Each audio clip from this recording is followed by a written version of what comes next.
In the name of Allah, the most gracious and the most merciful. Assalamu alaikum, may peace be upon you. This is Saad Farooq Khan and we welcome you to the 10th episode of the Book of Light. In this episode, we are going to proceed with the verse 251 from the second chapter of the Holy Quran, that is Surah Baqarah. By God's command, Saul's army defeated Goliath. David killed Goliath. God granted kingdom and wisdom to Saul and taught him what he willed. Were God not to check one set of people with another, the earth would have been full of mischief. However, God is full of grace to everyone. O Prophet, these are the signs of God which He presents before you in truth. You are one of the messengers. We exalted some of the messengers over others. To some God spoke, and some He exalted in other respects. We granted clear signs to Jesus, the son of Mary, and supported Him with the Holy Spirit. Had God so willed, the future generations would not have fought against one another after clear signs had reached them. Yet they differed among themselves. Some among them believed, but others disbelieved. Had God so willed, they would not have fought against one another. However, God does what He wills. O believers, spend in charity out of what God has provided you before the day comes when no buying or selling, friendship or intercession will help. The unbelievers are indeed wrongdoers. God is the ever-living, the self-subsisting. There is no God besides Him. Neither slumber nor sleep overtakes Him. His is all that is in the heavens and all that is on earth. Who can recommend anyone's case to Him except with His permission? He knows what lies before and behind His creatures. They cannot encompass anything of His knowledge except what He wills. His throne extends over the heavens and the earth. He feels no fatigue in guarding them. He is all high, most glorious. There is no compulsion in religion. Guidance stands clear from error. He who rejects the evil ones and believes in God takes hold of the firm handle that never breaks. God is all-hearing, all-knowing. God is the protector of the believers. He leads them out of darkness into light. The unbelievers have the evil ones as their protectors who lead them out of light into error. They are the people of hellfire. They will live in it forever. Did you not reflect over the case of the person who disputed with Abraham about the Lord? He did so, though God had granted him kingdom. Abraham told him, "My Lord is He who causes life and death." He replied, "I cause life and death." Abraham told him, "God causes the sun to rise from the east. Now you cause it to rise from the west." Upon this, that unbeliever was left speechless. God does not guide the wrongdoing people. Or did you consider the case of the person who passed by a town all in ruin? He said, "How will God bring this town to life which is dead and ruined?" God caused him to remain dead for 100 years and then brought him back to life and asked him, "How long did you remain thus?" He replied, "For a day or part of a day." God told him, "No, you remained thus for 100 years. Look at your food and your drink. They show no signs of age. Now look at your donkey, its rotten body. We did all this in order to make you a sign for people. Look at the bones of the donkey, how we will put them together and clothe them with flesh." When all this was shown clearly to him, he exclaimed, "I do believe God has power over everything." Recall when Abraham said, "O my Lord, show me how you give life to dead." God asked, "Do you not believe?" He replied, "Yes, I do. Show me so that my heart be at rest." He told, "Take 4 birds and tame them. Then put a part of them on each hill and call them. They will come to you, flying." Keep in mind that God is Almighty, the wisest.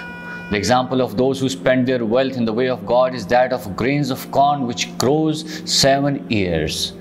And in each ear there are 100 grains. God grants many times increase to whom He wills. God is limitless, all-knowing. Those who spend their wealth in the way of God and do not follow up their charity with reminder of their favors and do not cause any hurt, they will have their reward with their Lord. There is no fear and grief for them. Kind words and overlooking faults are better than charity followed by causing hurt. God is all-sufficient, most forbearing. O believers, do not cancel your charity by reminders of your favors or by causing hurt. As to the person who spends in charity only to be seen of people and does not believe in God in the last day, his example is that of a rock with soil. When heavy rain falls on it, it leaves only the bare rock. Such people will not get any reward for their charity. God does not guide the unbelieving people. As to those who spend their wealth for pleasing God and for making their soul strong, their example is that of a garden on high ground. When heavy rain falls on it, there is a double increase in its fruits. If there is no heavy rain, even a light shower is good for it. God sees all that you do. Will any of you desire that he should have a garden of date palms and vines with rivers flowing underneath and all kinds of fruits, and that it be struck by a whirlwind and be burnt, while old age has overtaken him and his children are too small? God thus explains his teachings to you so that you may reflect. O believers, spend in God's way the good things that you have earned and also what God has produced for you from the earth. Do not choose for spending any bad things which you yourselves will not accept, or will accept only after overlooking their defects. Bear in mind that God is self-sufficient, most praiseworthy. Satan frightens you.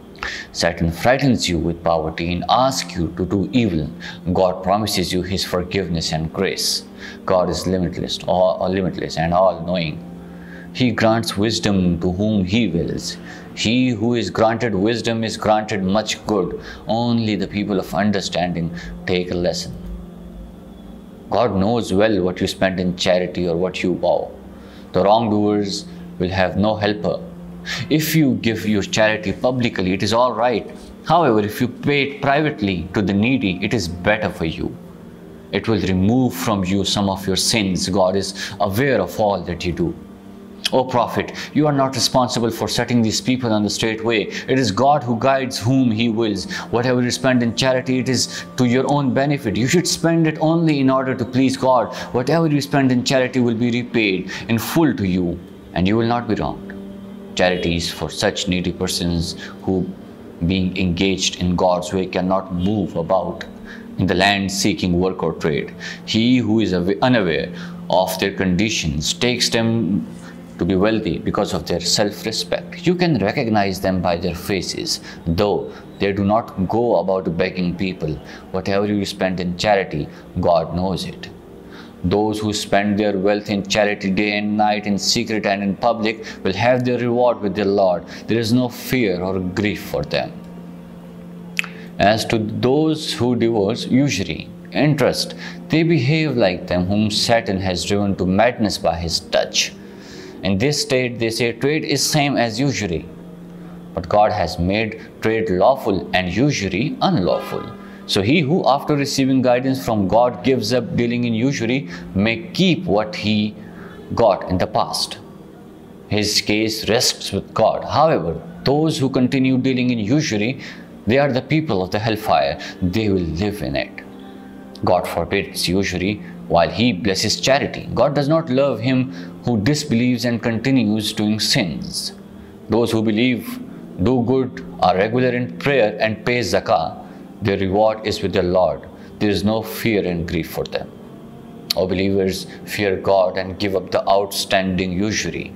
If you are true believers, if you do not do it, be warned of war from God and his messenger. If you repent now, you may have your capital sums. Do not wrong anyone and you will not be wronged. If the debtor is in difficulty, grant him time until it is easy for him to pay. But if you give up by way of charity, it is best for you if you know. Fear the day when all of you will be brought back to God. Everyone will be fully repaid for what good or bad he did. No one will be wronged. O believers, when you take a debt from one another for a fixed period of time, record it in writing. Let a scribe write it faithfully between the parties, and he may not refuse to write as God has taught him. He should write and let the debtor dictate, and he should fear God, his Lord, and not omit any part of it. If he is mentally unfit or weak or unable to dictate, his guardian should dictate faithfully. And get 2 of your men as witnesses. If they are not there, take a man and 2 women as witnesses, whom you choose. If one of the 2 women fails to remember, the other may remind her. When witnesses are called to give evidence, they should not refuse. Let there be no laxity in writing the transaction along with its period, be it small or big. Writing it is fair in the sight of God and better for evidence, as it more likely to remove any doubts among you. There is no blame upon you. If you do not record in writing, you are buying and selling on the spot, but do take witnesses when you make a business contract among you. Let no harm be done to the scribe or witness. If you do so, it will be sinful. Fear God. He teaches you all this. God knows everything. If you are on a journey unable to get a scribe, then take pledges. And if you deposit a thing on trust with somebody, the trustee should faithfully discharge his duty and fear God, his Lord. Do not conceal evidence, for he who does so, his heart is sinful. God knows all that you do. To God belongs all that is in the heavens and all that is in the earth. God will call you to account for it. Whether you declare or hide what is in your hearts, he will forgive whom he wills and punish whom he wills. God has power over everything. The messenger believes in what has been revealed to him by his Lord, and the believers too. All of them believe in God, His angels, His books, and His messengers. The believers say, we do not make any distinction among any of His messengers. We hear and obey. Our Lord, grant us your forgiveness. To you is the return. God does not lay any burden on anyone beyond his capacity. He will get reward for all good that he did and suffer for all evil that he did. O believers, pray. O our Lord, do not take us to a task if we forget or make mistakes. O our Lord, please do not place us on such a burden in which you laid on those before us. Do not place us on a burden which we cannot bear. Overlook our mistakes and forgive us. Have mercy on us. You are our protector. Help us against the unbelieving people.